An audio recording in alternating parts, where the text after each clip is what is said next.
라 로슈포코 공작의 잠언과 성찰. 라 로슈포코 공작의 잠언과 성찰. 프랑스의 귀족이자 도덕 철학자인 라 로슈포코가 쓴 짧고 날카로운 격언과 성찰들을 모은 작품입니다. 이 책은 인간 본성, 특히 인간의 이기심, 허영심, 그리고 사회적 관계의 복잡성에 대한 통찰을 담고 있으며 인간의 다양한 모습들을 매우 정직하고 냉소적인 시각으로 묘사하고 있습니다. 우리의 미덕은 대부분 우리의 약점보다 덜 순수하다. 인간의 미덕조차도 불완전하고 이기적 동기가 숨어 있을 수 있음을 지적하는 말입니다. 우리는 자주 자기가 사랑하는 사람이 아니라 사랑하는 감정 자체를 사랑한다. 사랑의 본질에 대한 통찰로 사랑의 감정이 때로는 상대방보다 중요한 것으로 여겨질 수 있음을 말합니다. 사람들은 흔히 자신의 불행보다는 행복을 위장하는 데 더 신경을 쓴다. 인간은 자신의 어려움보다는 행복한 모습을 타인에게 보여주고자 하는 경향이 있음을 나타냅니다. 다른 사람의 결점을 쉽게 용서하는 이유는 우리가 그 결점을 가지고 있기 때문이다. 우리가 타인의 결점을 용서하는 이유는 사실상 그것이 우리의 결점과 다르지 않기 때문임을 말합니다. 자기에는 모든 사람의 마음속에 뿌리 박혀 있는 것이지만 그것을 잘 위장할 수 있는 사람만이 사람들에게 인정받는다. 모든 사람이 자기 자신을 사랑하지만 이를 잘 숨기고 교묘하게 표현할 때 인정받을 수 있음을 지적합니다. 질투는 늘 사랑과 함께 태어나지만 사랑보다 오래 산다. 질투가 사랑과 연관되어 있지만 사랑이 끝나고도 질투는 남아있을 수 있다는 것을 표현한 말입니다. 우리는 종종 용기를 내지 못해서가 아니라 마음이 약해서 나쁜 일을 하지 못한다. 때로는 우리의 선함이 용기의 부재나 마음의 약함에서 기인할 수 있음을 나타냅니다. 우리는 매 순간 사랑하는 사람들에게 신세를 지고 있다고 생각하며 그들이 우리에게 조금이라도 신세를 지고 있다고 느끼기를 바란다. 인간은 종종 사랑하는 사람과의 관계에서 균형을 잡으려 하며 상호적인 의무감을 느끼기를 원함을 지적합니다. 진정한 친구는 우리에게 축하의 인사를 건넬 때보다 불행 중에 위로할 때 그 진가가 드러난다. 친구의 진정한 가치는 우리가 어려울 때 드러나며 그때야말로 진정한 우정을 확인할 수 있다는 뜻입니다. 사람들이 우리에게 가지고 있는 사랑보다도 우리가 그들에게 주는 사랑이 그 관계를 더 오래 지속시킨다. 사랑의 지속성은 우리가 상대에게 주는 헌신에 달려있음을 강조하는 말입니다. 결론으로 잠언과 성찰, 위 주요 특징들을 살펴보면 다음과 같습니다. 라 로슈포코는 인간의 이기심이 인간 행위의 기본 동기라고 주장합니다. 그는 대부분의 덕목이나 선의 행위조차 결국은 자기만족이나 자아실현을 위한 것이라고 봅니다. 예를 들어 그가 자주 언급하는 허영심은 사람들의 행동을 결정하는 중요한 요소로 묘사됩니다. 이러한 통찰은 라 로슈포코가 자기 성찰을 통해 드러나는 인간의 취약함을 강조하고 있다는 점에서 큰 가치를 지닙니다. 잠언과 성찰은 각각 독립적인 짧은 격어들로 구성되어 있습니다. 이런 형식 덕분에 라 로슈포코의 메시지는 간결하고 명확하게 전달됩니다. 그의 잠언은 길지 않지만 그 안에 풍부한 통찰을 담고 있어 읽는 이에게 깊은 인상을 남깁니다. 예를 들어 우리의 미덕은 대개 우리의 약점보다 덜 순수하다. 와 같은 표현은 인간의 선한 행위에도 숨겨진 의도가 있음을 시사합니다. 라 로슈포코는 인간의 사회적 관계를 분석하면서 인간이 타인에게 어떻게 보이기를 원하는지 그리고 이러한 외부 평가가 개인의 행동에 얼마나 큰 영향을 미치는지에 대해 논의합니다.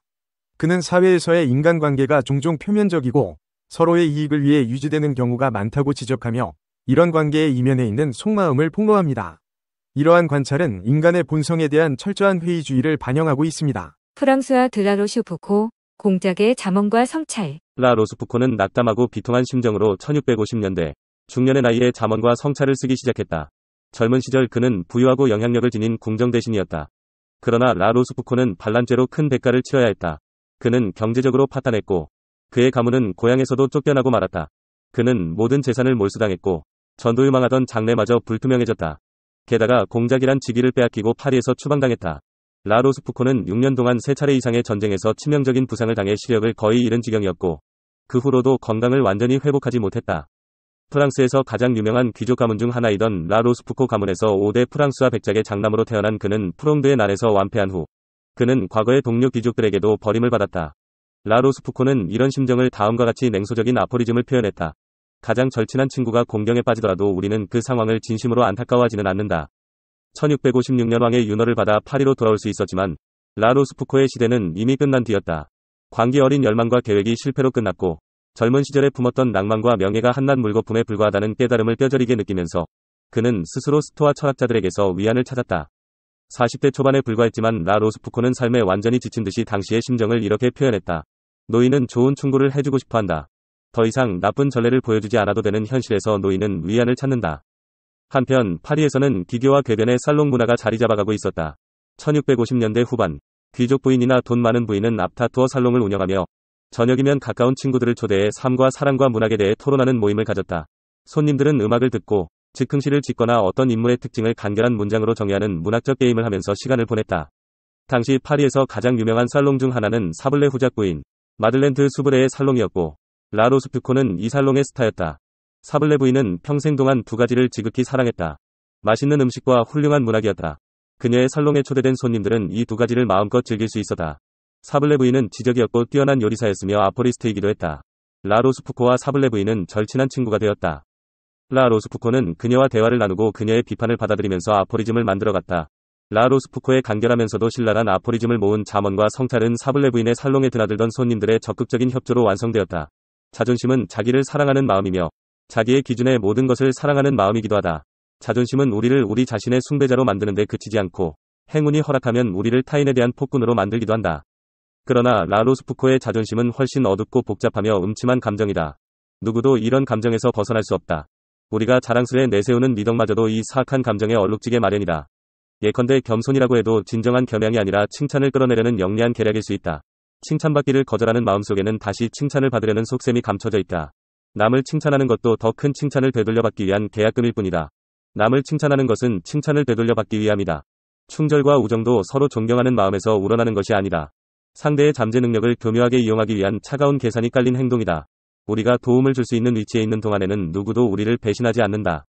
왜 우리는 공경에 빠진 친구나 가족을 도우려는 것일까? 그들을 염려하는 순수한 마음 때문이 아니다. 연민은 다른 사람의 불행에서 우리 자신의 불행을 비춰보는 감정의 표현이다. 언젠가 우리에게 닥칠지도 모를 불행을 미리 경계하는 마음인 것이다. 결국 우리가 다른 사람을 돕는 것은 우리가 비슷한 어려움에 처했을 때 그들에게 도움을 청하기 위한 계산된 행동이다. 엄격히 말해서 우리가 다른 사람에게 베푸는 도움은 언젠가 되돌려받기 위한 선행인 셈이다. 그럼 왜 우리는 절약을 칭찬하고 거칠애를 경멸할까? 검약한 자세가 원래부터 좋아서? 아니다. 오히려 다음과 같은 이유 때문이다. 성공한 때의 겸양은 무절제에서 비롯되는 경멸이 두렵고 가진 것을 잃을지도 모른다는 두려움의 표현이다. 라 로스푸코가 1665년 잠언과 성찰을 발표하자 처절한 냉소주의에 젖은 아포리즘에 많은 사람이 분노하며 비난을 퍼부었다. 인간의 마음을 발가벗긴 잠언에 극렬히 항의하는 이유는 그들의 진심이 들통날까 두렵기 때문이다. 유용하게 보셨다면 이 주제에 대한 여러분의 의견을 댓글로 달아주세요. 철학 증명 문제. 왜 성필원이 세상에 존재해야 하는가? 왜 무가 아니고 유여야 하는가? 세상에 성필원이라는 존재가 없다고 가정해보자.